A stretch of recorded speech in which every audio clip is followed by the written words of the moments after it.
Samsung has also published a new trailer highlighting the important features of the S25 series. Let's begin with a shocking update. The built-in S Pen is a game-changing feature that no other smartphone manufacturer has dared to offer. The S Pen has evolved greatly since the Note series, which propelled it to the extreme flagship.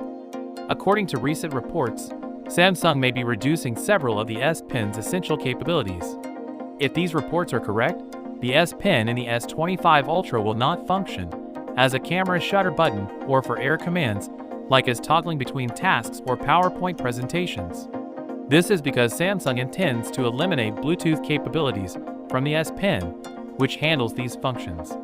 Samsung debuted this feature with the Note 9, so eliminating it feels like a step back. However, if Samsung decided to employ ultra-wideband instead of Bluetooth, the S Pen may retain those features and potentially compete with the Apple Pencil, but the cost would definitely rise.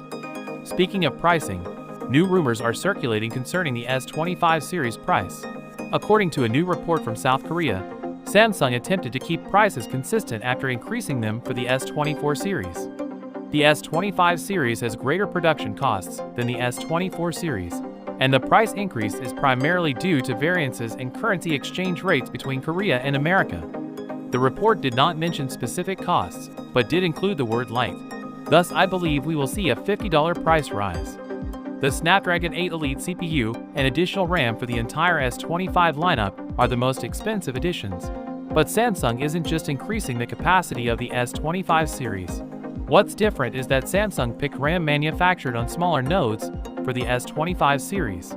Simply put, this new RAM is smaller in size, which means it consumes less power, produces less heat, and improves overall efficiency. So with that being said, let me know your thoughts in the comment below. If you are new here, please subscribe. Peace out.